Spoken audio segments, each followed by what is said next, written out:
Hello friends, welcome back to C plus plus. आज हम सीखेंगे स्विच केस के बारे में। स्विच केस क्या होता है? स्विच केस भी एक टाइप का कंडीशनल स्टेटमेंट है। जिस तरीके से हम लोगों ने इफ एल्स देखा था। इफ एल्स क्या है? कंडीशंस के लिए यूज होता है। जब भी हमें कोई कंडीशंस चेक करनी है एंड देन कंडीशंस के अकॉर्डिंग कुछ काम करना है, तब हम इफ एल्स को यूज करते हैं। इस तरीके से कुछ कुछ केसेस हैं जहां पे हम स्विच केस भी यूज कर सकते हैं। ध्यान से सुनना। जितने भी कंडीशंस वाले काम है, अगर हमें कंडीशन चेक करके कुछ करना है, वो हम इफ एल्स से कर सकते हैं। स्विच केस एक ऑप्शनल वे है कि कुछ कुछ केसेस में हम ये भी यूज कर सकते हैं। स्विच केस क्या करता है? हमारे प्रोग्राम को थोड़ा इजी बना देता है, समझने में बहुत इजी हो जाता है, कोड कम हो जाता है, एफिशिएंट बना देता है। एफिशिएंसी वैसे दोनों की सेम है, ये इजी बना देता है हमारे कोड को, ये कह सकते हैं। अब स्विच केस कौन से केस में यूज करते हैं एंड कैसे यूज कर सकते हैं, देखते हैं। स्विच केस हम यूज करते हैं जब हमारा जो भी कंडीशंस है वो एक फिक्स्ड डेटा है, फिक्स्ड कंडीशंस है। जैसे कि हमें चाहिए, जैसे हमने एक प्रोग्राम किया था, हमें चाहिए यूजर को जाना है या तो लेफ्ट, राइट, अप, डाउन। ठीक है, यूजर ये 4 डायरेक्शंस में जा सकता है, लेफ्ट, राइट, स्ट्रेट या बैक। 4 डायरेक्शंस में जा सकता है। अब यूजर को अगर लेफ्ट, हमने क्या किया था, ये इसका हम प्रोग्राम ऑलरेडी इफ एल्स से कर चुके हैं। यूजर को अगर लेफ्ट जाना है तो यूजर एल प्रेस करे, तो यूजर, हम समझ जाएंगे कि यूजर को लेफ्ट जाना है। अगर यूजर ने आर प्रेस किया तो हम समझ जाएंगे यूजर को राइट जाना है। एस मतलब स्ट्रेट, बी मतलब बैक। तो इसमें क्या है, आउटपुट कुछ डिफाइंड वैल्यूज है। जब हमारे पास कंडीशन, नॉट आउटपुट, जब हमारे जो कंडीशंस हैं वो कुछ डिफाइंड वैल्यूज होती हैं, तब हम उसमें स्विच केस यूज कर सकते हैं।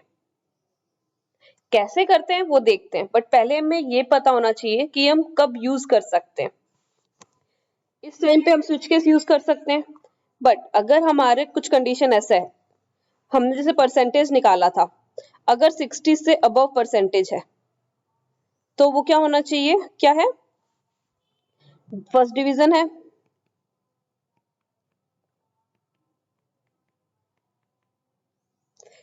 तो इसमें क्या है, हमारा जो डेटा है, जो कंडीशन का जो ये डेटा है, ये फिक्स डेटा नहीं है। 60 से अबव 100 तक कितनी वैल्यूज हो सकती है, इट्स अनडिफाइंड वैल्यूज। जहां भी ऐसा कुछ हो जा तो हम स्विच केस को यूज नहीं कर सकते। स्विच केस सिर्फ डिफाइंड वैल्यूज के लिए ही यूज होता है, याद रखना। अब जैसे हम यूज करेंगे तो आपको समझ आ जाएगा कि ये डिफाइंड वैल्यूज के लिए क्यों, सिर्फ डिफाइंड वैल्यूज के लिए यूज होता है। स्विच केस में क्या होता है, सबसे पहले लिखते हैं इसका सिंटेक्स क्या है। अब स्विच, देन जिस भी वेरिएबल के ऊपर हमें केसेस रन करने, जैसे कि हमें लेफ्ट जाना था, हमने एल प्रेस किया, तो ये जो भी वैल्यूज थी, एल, आर, एस, बी, ये जो भी वैल्यूज थी किसी वेरिएबल के अंदर हमने कैच की होंगी। हमने यूजर को बोला होगा कि लेफ्ट जाने के लिए एल दो, राइट जाने के लिए आर दो, स्ट्रेट जाने के लिए एस प्रेस करो, बैक जाने के लिए बी दो। कुछ नहीं करना तो कुछ भी वैल्यू प्रेस कर दो। तो ये जो भी यूजर ने वैल्यूज प्रेस की, हमने किसी ना किसी वेरिएबल के अंदर ही एंटर करवाई थी। हमने सीन के आगे जो वेरिएबल का नेम लिखा था, उस वेरिएबल के अंदर ही ये वैल्यू गई थी। वेरिएबल का नेम मान लीजिए एक बार एन लिया था हमने, तो यहाँ पे आता है वो वेरिएबल का नेम कि हम इस वेरिएबल के ऊपर अपने केसेस को रन करेंगे। इसके बाद क्या होता है, जो भी वैल्यूज, सबसे पहले हम लिखते हैं केस। अब वैल्यू थी हमारी एल, हमने देख, ये क्या है, कैरेक्टर, कैरेक्टर टाइप का वेरिएबल था। कैरेक्टर में सिंगल कोट्स में होता है, तो हम किस केस एल वैल्यू पे क्या होना चाहिए, ये लगेगा हमारा सेमी कोलन। सबसे पहले लिखेंगे केस एंड, एन की वैल्यू एल होगी तो हमें क्या करना है वो लिखेंगे। हमने एन वेरिएबल पे कंडीशंस रन करनी है एंड डिफाइंड वैल्यूज होनी चाहिए। इस वैल्यू पे हमें क्या काम करना है वो अब हम इसमें डिफाइन करेंगे। तो एल पे जो करना है, हमें एल पे क्या करना है, सी आउट करना है, गो लेफ्ट,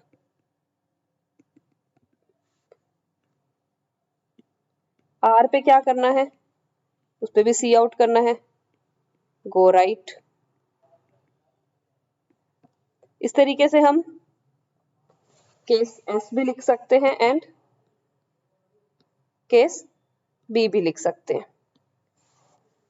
इस तरीके से ये इफ और एल्स इफ के तरीके से काम किया, जहां पे हम कंडीशंस लिखते हैं। जब इनमें से कोई भी कंडीशन ट्रू ना हो, हमने देखा था कुछ भी ट्रू ना हो तो एल्स यूज करते थे हम, वो कंडीशन चेक नहीं करता। पहले हमने जितनी भी कंडीशंस दी हैं वो सारी अगर फॉल्स होंगी तो वो एल्स में आके जो भी काम है वो कर देगा। वैसे स्विच केस में होता है डिफॉल्ट, कि इनमें से अगर कोई भी कंडीशन ट्रू नहीं है तो ये जाता है डिफॉल्ट में एंड वहां पे जो है वो काम करता है। आई थिंक आपको कुछ आइडिया मिल गया होगा। हम एक बार इसका प्रोग्राम देखेंगे तो आपको और अच्छे से क्लियर हो जाएगा। तो let's move to the program now. अब हम देखते हैं स्विच केस का प्रोग्राम। सबसे पहले हमें क्या करना है, एक वेरिएबल लेना होगा। हम वेरिएबल कैरेक्टर टाइप का ले रहे हैं एंड देन हम यूजर को बोलेंगे L फॉर L लेफ्ट के लिए, R for right and B for back. अगर स्ट्रेट जाना है तो कुछ भी और प्रेस करेगा तो हम स्ट्रेट चले जाएंगे। आप अपने अकॉर्डिंग कंडीशन चेंज कर सकते हैं, मॉडिफाई कर, जो भी मॉडिफिकेशन करना है आप अपने अकॉर्डिंग कर सकते हैं। ये जस्ट एक एग्जांपल है आपको समझाने के लिए कि स्विच केस कैसे काम करता है। यहाँ पे जिस भी वेरिएबल पे कंडीशन चेक करनी है वो वेरिएबल का नेम, तो हमें कंडीशन चेक करनी है n पे। सबसे पहले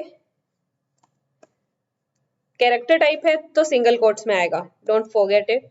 तो हमने L को लिखा सिंगल कोट्स में। हमें क्या करना है, अगर यूजर ने L प्रेस किया तो हमें क्या करना है, लेफ्ट जाना है।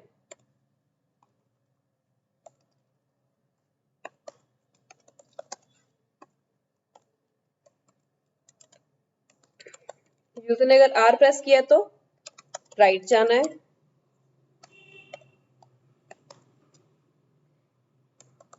एंड B प्रेस किया है तो बैक जाना है।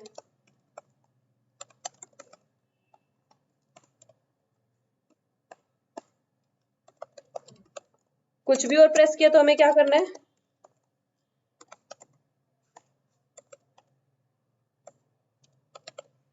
हमें स्ट्रेट जाना है। अब इसको हम रन करके देखते हैं। आप इसको रन करेंगे तब आपको एक और चीज पता चलेगी कि ये वैसे वर्क नहीं कर रहा है जैसे हम एक्सपेक्ट कर रहे हैं। वो क्यों नहीं करता है वो भी सीखेंगे। पहले ये देखते हैं कि इसमें प्रॉब्लम क्या है। हमने प्रेस किया मान लीजिए R, तो इसने क्या कहा, go right, go back, go straight. अब देखिए क्या करता है। सबसे पहले हमने ये केस चेक, कंडीशन चेक की। फर्स्ट कंडीशन L है and no it's not. Next पे आएगा R है, यस है। इसने क्या किया, जैसे इसको ये कंडीशन ट्रू मिली, राइट प्रेस किया, राइट प्रिंट कर दिया एंड आगे की कंडीशन चेक नहीं करता। एक कंडीशन ट्रू मिलते ही बाकी कोई भी कंडीशन चेक नहीं करेगा। बट हाँ ऑब्वियसली और कोई कंडीशन चेक नहीं करनी चाहिए, बट ये क्या करता है, आगे का जितना भी काम है वो सारा काम कर देगा। वो भी नहीं होना चाहिए, बट स्विच केस में ऐसा होता है। तो अब इसके लिए हम क्या करते हैं, हमें लेफ्ट L प्रेस करने पे क्या होना चाहिए, लेफ्ट ये प्रिंट करे गो लेफ्ट एंड उसके बाद बाकी सारे काम नहीं करने चाहिए। जब भी ऐसा होता है मतलब कि गो लेफ्ट प्रिंट करते ये इस स्विच केस से बाहर आ जाना चाहिए, बट ये ऐसा करता नहीं है। ये प्रिंट तो सारा करता है, ये बाहर ऑटोमेटिकली नहीं आता। तो हमें बाहर लाने के लिए क्या करना होता है, हमें यहाँ पे ब्रेक यूज करना होता है। हमने लूप्स में ब्रेक सीखा था। अगर आपको नहीं पता ब्रेक क्या होता है, आपने वो वीडियो अभी तक नहीं देखी है, मैं उसका लिंक नीचे डिस्क्रिप्शन बॉक्स में डाल दूंगी, जरूर देखना। ब्रेक के बारे में आपको पता होना चाहिए स्विच केस को सीखने के लिए। एंड R प्रेस करने पे हमें क्या करना है, राइट जाना है एंड उसके अलावा कुछ नहीं करना। तो हम यूज कर देंगे ब्रेक। B में हमें बैक जाना है, ब्रेक। अब डिफॉल्ट में हमें ब्रेक लगाने की नीड नहीं है क्योंकि ये गो स्टेट के बाद ऑटोमेटिक इस स्विच केस से बाहर आ रहा है, कुछ नहीं कर रहा है, तो हमें यहाँ पे ब्रेक की जरूरत नहीं है। ये अब आप देखना, अगर आप कैपिटल R प्रेस करेंगे तो इन तीनों में से कुछ भी ट्रू नहीं होगा, ये डिफॉल्ट काम करेगा। बट यूजर तो स्मॉल की जगह कैपिटल भी कर ही सकता है ना, तो हम इसको केस इनसेंसिटिव बनाने के लिए यहाँ पे कैपिटल आर दे देते हैं। इसके आगे जरूरी नहीं, वही चीज, इसके आगे अब हमें कुछ भी लिखना जरूरी नहीं है कि क्या करना है, एम्प्टी भी छोड़ सकते हैं, क्योंकि हमें इन दोनों में सेम काम करना है एंड देन स्विच केस से बाहर आना है।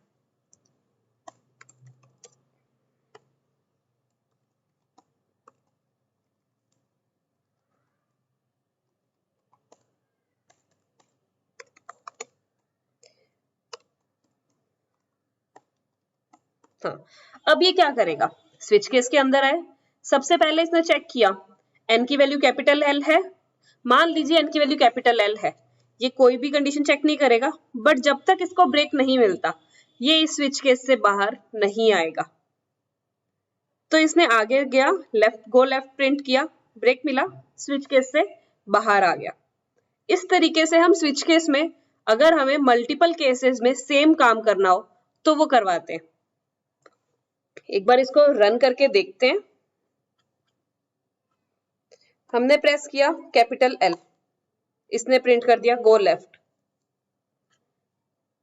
एक दो केसेस के लिए, हमेशा हर केस के लिए चेक जरूर करना, क्या पता बीच में आप इस B के लिए ब्रेक लगाना भूल गए हो। तो चलिए ऐसा करते हैं, हम इस B के लिए ब्रेक को एक बार हटा देते हैं एंड देन देखते हैं।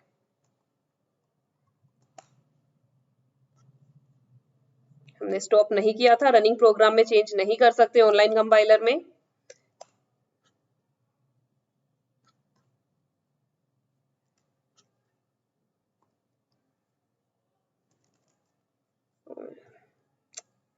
फिर से स्टॉप नहीं किया है, ये रन हो रहा है, इसको पहले स्टॉप करते हैं।